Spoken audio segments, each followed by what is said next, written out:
As short-term active traders, our edge really allows us to take advantage of. Brandon Sochacki. He is the fastest growing trader in SMB Capital right now, and I really want to dive deep in how he did it. A core position is one that I'm typically okay holding for the bulk of the move. I mean, I could give an example. So let's just hypothetically say, I really just don't want to get stuck in one way. I sort of have this channel trading concept, which I learned from an amazing trader, Lance, where I may look to have on an initial position, a core position, but then at the end of the day, it comes down to how well I'm able to work around that core position, how well I'm able to adapt to what the chart is showing me. How did you develop so quickly? What is the magic? Like, what really helped you do that? Wow, this number really blows my mind. Over 75% of you who watch the show regularly are not subscribed. If you enjoy the show and want to support us, the easiest and also free way is just to hit that subscribe button. This will help us find new and better guests, and I promise you to continue to work at making this show better and bringing you more value. Welcome back, everybody, to Be the Trader. Today is a fantastic day. We're here in New York City at SMB Capital's office, and I have my man Brandon here to talk with all of you today because he is the fastest growing trader in SMB Capital right now, and I really want to dive deep in how he did it. So, Brandon, welcome to the show, brother. Thank you, man. I'm glad to be here. Absolutely. Thank you for having me. Love to have you here, man. And if you could share with us, how did you develop so quickly? Because I've been hearing about, through words of just being in the office, of how quickly you've grown. What is the magic? Like, what really helped you do that? Yeah, no, that's a good question. So one guy that I learned under and that I really started to look at and learn from was my team leader, Shark. So when I joined SMB Capital and I was an intern at first and in school, I was quickly put on a team. So we have different teams here, and I was matched with somebody who really fit my trading style and fit my personality as well. And throughout my time as an intern into when I was growing as a developing trader, I was really able to take away a lot from my team leader and learn from him. Meanwhile, at the same time, I was able to work with other traders on my level as well, some slightly above, some slightly below, and we were able to collaborate and overall make some pretty great things happen. What was it that you, if there is one thing, if there's multiple, it's fine, but is there one thing that really stood out that you learned from Shark that really helped you kind of exponentially grow? Yeah. So Shark is a very fluid trader. He's somebody that is very adaptive, and early on, one thing that I learned from him is how important it is to keep an open mind, but also be very fluid with your execution in your trading. So you may look to buy a breakout, short a breakdown, but at the same time, you may look to short pops or scale in on a retracement, scale out on an extension and whatnot. And he was somebody that I found out was able to do all of these things pretty well, and I took that away from him.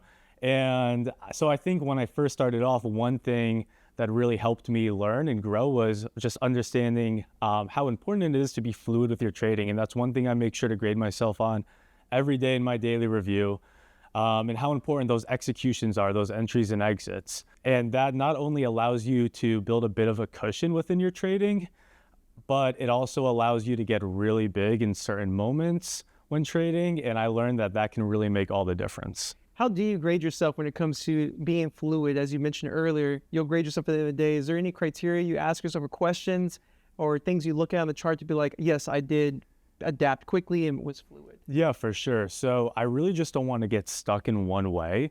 So a lot of times, for example, if I'm trading momentum, I just don't want to get stuck in, say, buying highs or shorting through lows. I sort of have this channel trading concept, which I learned from an amazing trader, Lance, who I'm sure you're very familiar with. And it sort of aligns with that as well, where I may look to have on an initial position, a core position, but then at the end of the day, it comes down to how well I'm able to work around that core position, how well I can leverage certain intraday spots on the chart, certain pullbacks, certain extensions on volume, and how fluid I am, how well I'm able to adapt to what the chart is showing me, whether that's, again, trading momentum or trading the pullbacks and retracements. When you talk about building a core or trading around a core, could you give us an example for the retail traders at home who are more so, they might hear that and they might assume, he's taking his full size as his core. And like, how are you doing that? Or Yeah. what does it mean to you when you say core and exactly? Yeah, for sure. So, for example, a core position is one that I'm typically okay holding for the bulk of the move. And I could give an example. Sure. So let's just hypothetically say, Tesla is consolidating really nicely on a higher time frame chart. It breaks out of the 300 level on volume. I may look to build up a core or buy a core of just say 1,000 shares, for example, or 2,000 shares or 5,000 shares. And that may be the main position that I'm going to be holding to express my idea of the breakout. But as short-term active traders, our edge really allows us to take advantage of the wiggles of the retracements while the stock is still holding trend. So the stock may go up 5 points, it may pull back 2 to 3 points, and we can use volume confirmation, we can use signals from the tape. We may still see a supportive tape. We may see volume getting a bit more shallow on that pullback, and we might be able to use that retracement to add more shares to the trade and add back some of the stock, and then we can sell that on the way higher, and we could work around a core. And that's what I mean by working around a core, trading around a core, and taking advantage of these wiggles intraday. I want to take a couple of seconds to say thank you to our sponsor, Cobra Trading. Cobra Trading is the go-to broker for short sellers. And I'm not the only one saying this. In fact, Benzinga awarded Cobra Trading as the go-to broker for short selling. And Forbes Advisor did an exhaustive research on day trading brokers. And Cobra Trading was the only broker awarded in 2 categories, one of them being customer service. They have a heavy focus on direct market access order routing, so you have the fastest execution. They have some of the best locate prices and availability. Look, I've experienced many different brokers, and it's why I choose to use them every single day, and I'm proud to have them as our sponsor. Sign up now by using the link below, and Cobra Trading will give you 100 days of free commission, 3 months of free software, and 33% off commission for life. Now let's get back to the show.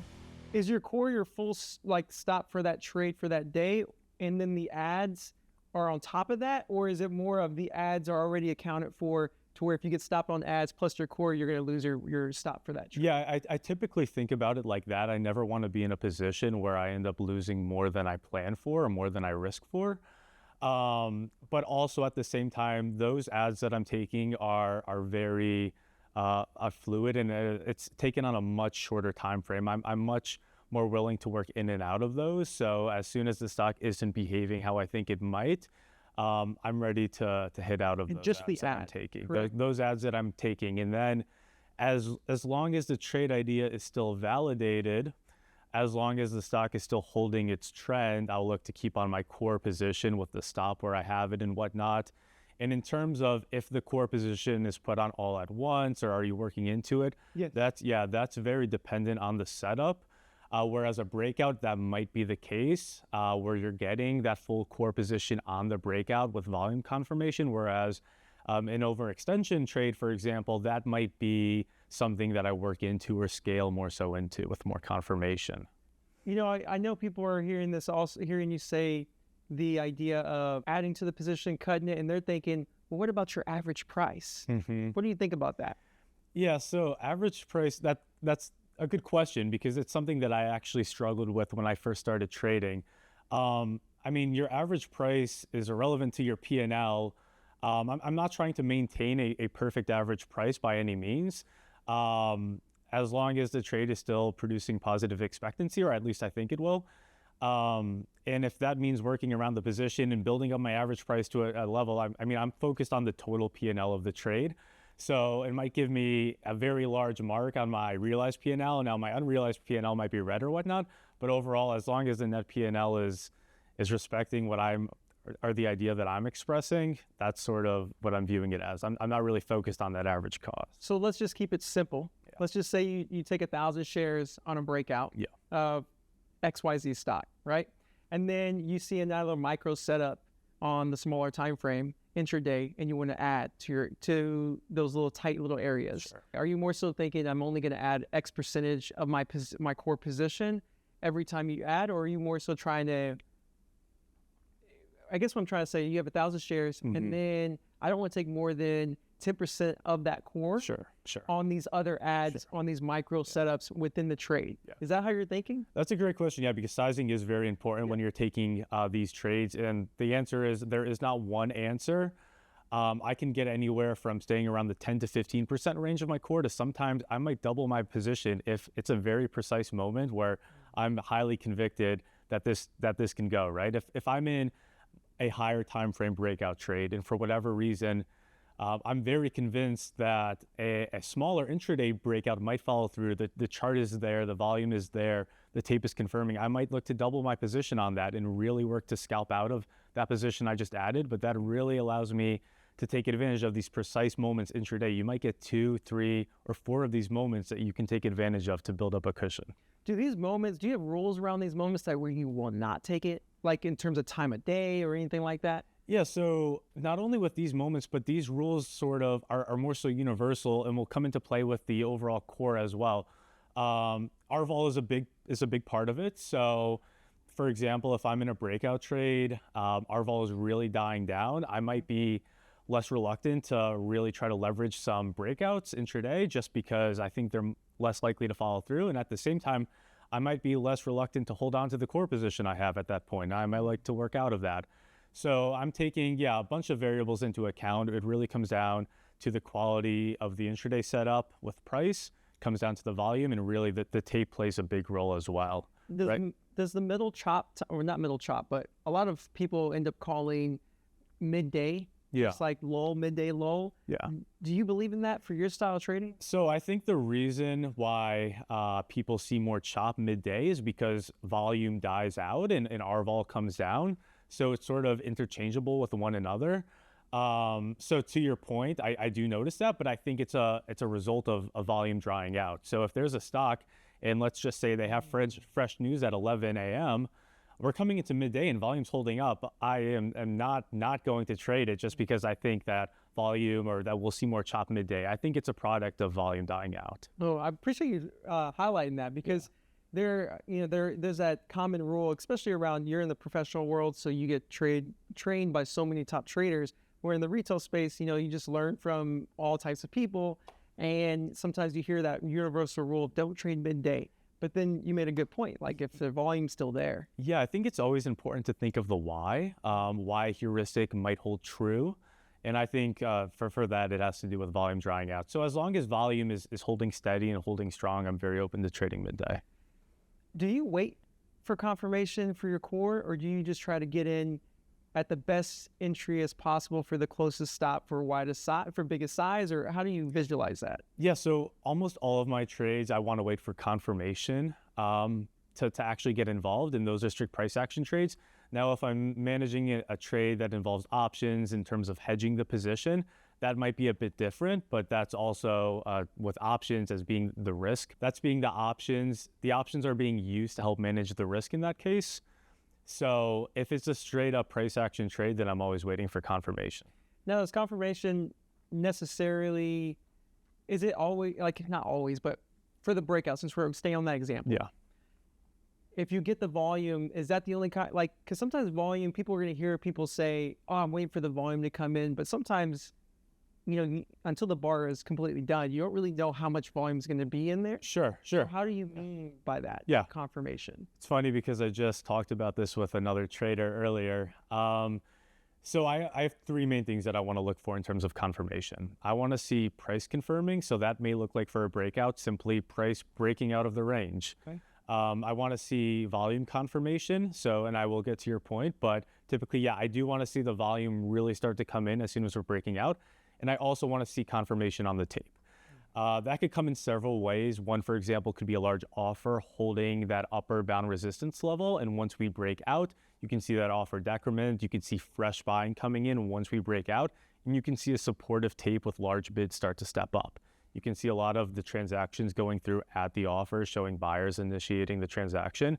And that's confirmation on the tape that I'll look for. All in all, I want to see all 3 of those. That's ideal. I want to see confirmation in volume, price action, and the tape.